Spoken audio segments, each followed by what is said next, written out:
we're out in the woods. Going to be doing this part 2 of the flint and steel firelighting video, and in this one I'll be showing you the procedure on making char cloth and its uses, benefits, and how to get it going. So if you've seen the first one, you'll have seen a little bit about it, but I didn't go into detail on what it is and how it works. So this is what this video is. Stick around, and if you haven't seen the first one, check it out up in the corner. So just while I'm getting all this ready, I've had to go around the woods and try and find some tinder, because I didn't come out with very much. I thought, you know, it's a bit bushcrafty having to go and find all your own tinder. But we're right in the middle of summer now. Well, not the middle of summer, it was the solstice yesterday, so a day after the start of summer.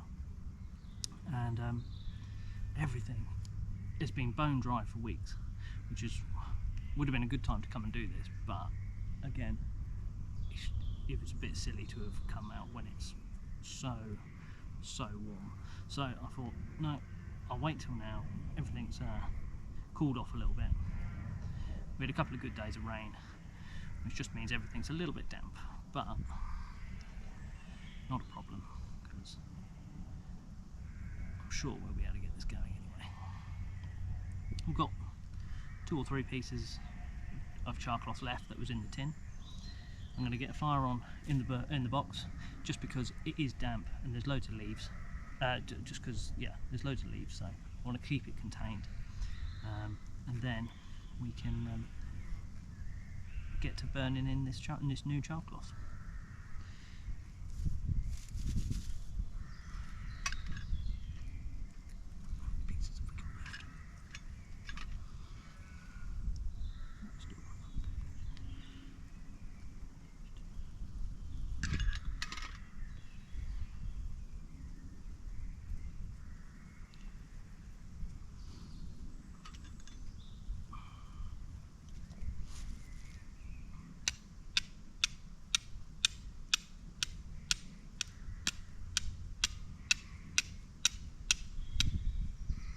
Hitting the cloth instead of the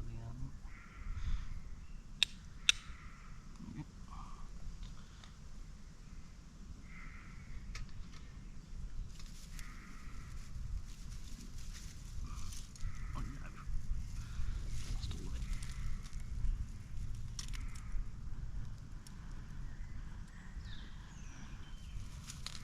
Ow, ow, ow, ow. Ow. Ow. Not very good.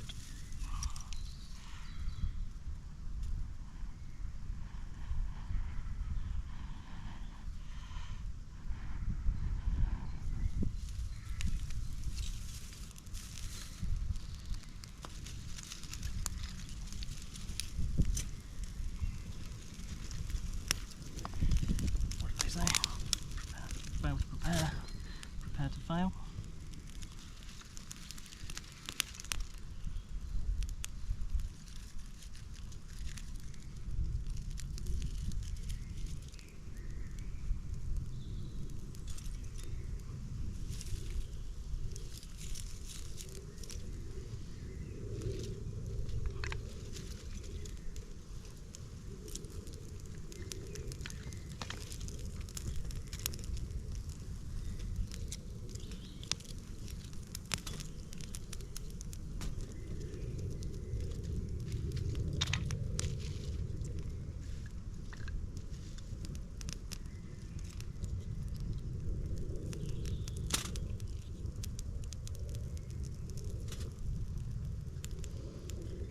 So what is char cloth? Well, char cloth is a piece of 100% cotton that has been burnt and starved of oxygen to create a very thin and fragile material that can take a spark really easily. It's easy to make, and it gets hot real quick, so that's the benefits of it. Today, well, this is the little tin that came with my firelighting kit. I've only got a couple of pieces left after a couple of failed attempts and a few successes as well. So it's time for me now to replenish, not this little tin, I've decided to go for a new tin. slightly bigger tin. So this is just an old Tubby Tom's tin that did have some garlic salt in it or something along those lines. And what I've decided to do, bear with me a sec, open the thing up, is I've cut some pieces of cloth, slightly bigger as you can see. This is 100% cotton. It's like an old tea towel that had reached its end of life. So I'm going to keep them, or put it into this little tin. It's got a screw top to it, and you can see I've pierced some holes in the top because you need to allow that gas to escape, but to starve the cloth of oxygen. I'm not going to stuff this full. I'm probably going to I'll put 2 or 3 pieces in, see if it's going to char up, and then yeah, see what happens. See if we can ignite our own new char cloth as easily or as the previous one. And then I can know that if I only need to do half of this, or if I need to do, you know, it's going to work out. So it's all an experiment. Like I said, I've got to wait for this to burn down because I need a good hot bed of embers to cook this on. Alright, let's get to it.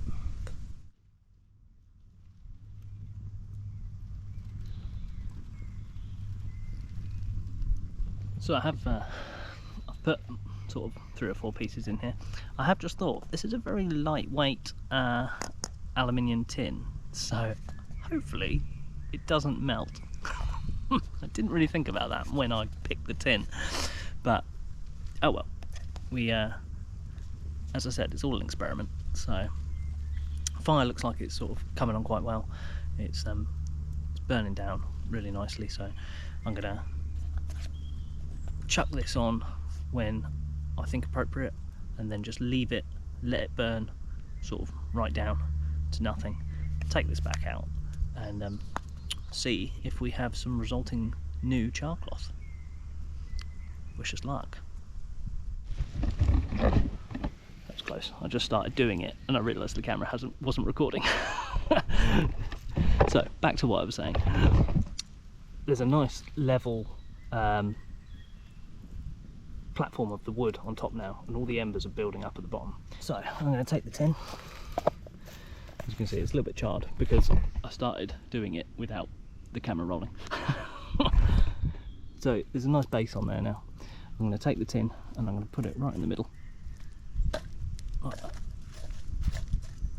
And then I'm going to let that cook, and there should be some steam and smoke that comes out of those holes, and that will be the cotton burning. It needs to burn and just starve it of oxygen to cause that charification process. Charification, that's not a word, Rob, come on. The charring process, come on. It's the same as charcoal, if you think. That's how charcoal's made. They, you know, put big piles of wood together, cover it, get it roasting hot, and it starves it of oxygen, and that's how charcoal's made. Yeah. Hopefully this is doing something now. You can see there's fire jets pouring out of those holes, so maybe, hopefully I haven't put too many holes in it.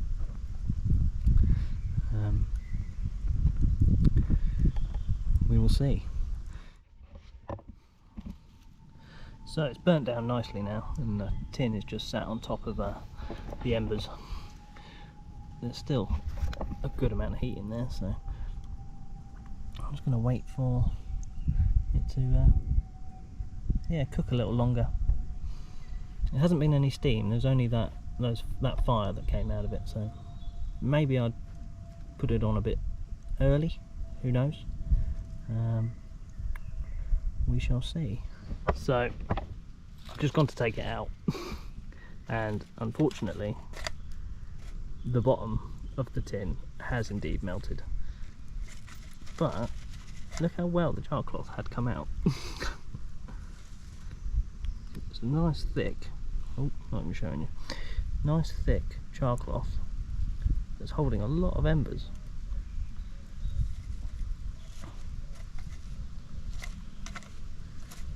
So that's one fail, unfortunately. I'm gonna have to call that one it. Stick around though, because on the end of this clip I will stick a successful video on making char cloth. Thanks for watching, guys. See you on the next one. Bye.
Right then, hello, out again to do the round 2 of the char cloth video.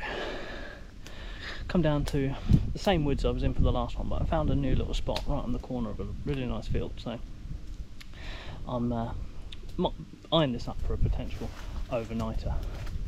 Just got the hammock up again, and as you saw I just got the bush box fired up, so I'm going to let that burn down a lot better than I did last time and not put it on when it's roaring hot, because I think that was the problem that burnt the tin.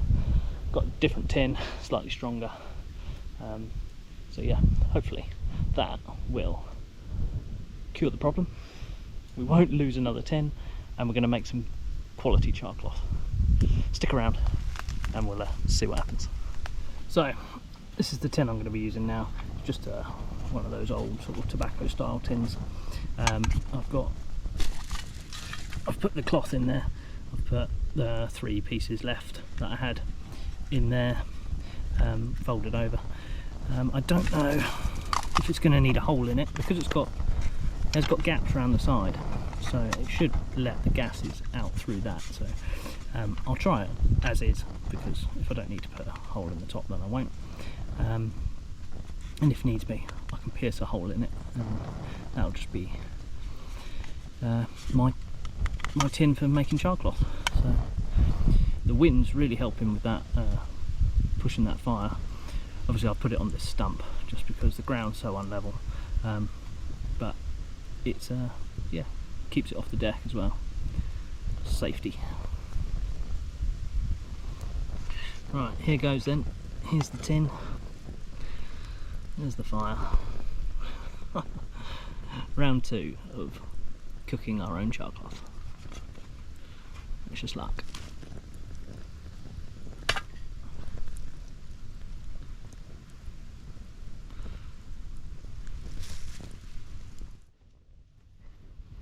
So it's been on a couple of minutes. The flames have all died. Oh well, all nearly died from round it. It did have some fire shooting out the sides of the tin, but don't want to hold the camera too close to the fire. But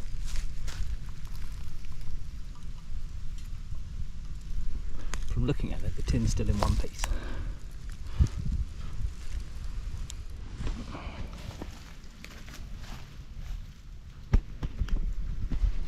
So it's been in there now, getting on 20 minutes. I'm going to try and hoik it out and let it cool before we open it up, because what can happen is if you open it up and expose it to oxygen, it can just ignite. So that's not what we want to do, because we want to try and get the cloth out. So yeah, I'm going to see to getting this thing out, and hopefully we've made ourselves some good cloth. So I've just emptied those embers out, and I'm just going to wet them down just to stop anything spreading. Because the last thing we want is hot embers blowing around in the woods. There you go. Just a little bit just there. That's how easily they can spread. I'll make sure there's none all around here. I'm still going to be here for a while, so it will take time to cool everything off. Yeah, excited about what's in the tin. It survived, but yeah, still a little bit warm, so we'll give it a few minutes, and yeah, then we'll open her up and see what's in the tin. Moment of truth. Here we go. Oh, look at that. We've got, I don't know if it's picking that up, some very nice, fine char cloth.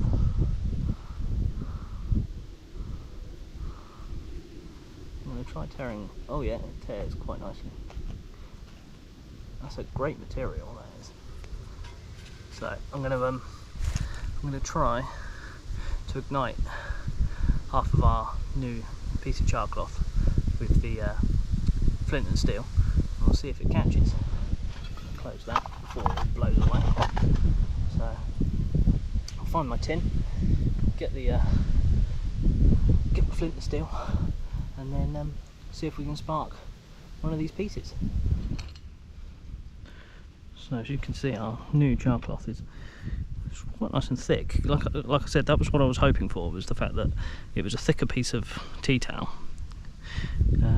and it was going to hopefully produce a really nice cloth. But anyway, let's see if we can get a spark on this. 3 hits. One hit. Look at that. Hopefully we can pick that up. Oh, that is. And that's not, I haven't even blowed that, that's just the wind just starting that. Oh, and that is giving off a lot of heat. I'm gonna have to go and put that down. Hot. Wow. Before that blows away. Well, there we have it then. That, I think, was a successful. Oh, it's actually still alight, even after I stamped it out. That's just the wind, just ebbing that. It's quite a nice.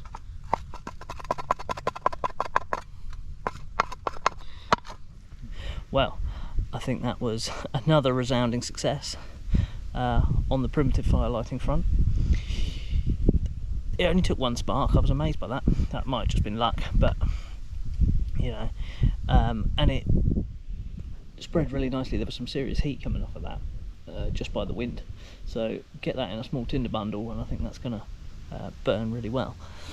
I haven't got time to go and gather up a load of stuff now to light a fire. I don't need a fire now.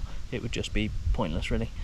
So I'm going to save that for the next video, where I'm going to go out and about. I'm going to look for some natural tinders and things to put in the box to keep for like your next fire, as well as maybe finding another piece of flint. Obviously, the more flint you've got, the better, because they do dull. So you know, it's always better to, you know, have one in a pocket of a bag when you might need it. So anyway, from me in a glorious Sussex woodland, catch you on the next one. Bye.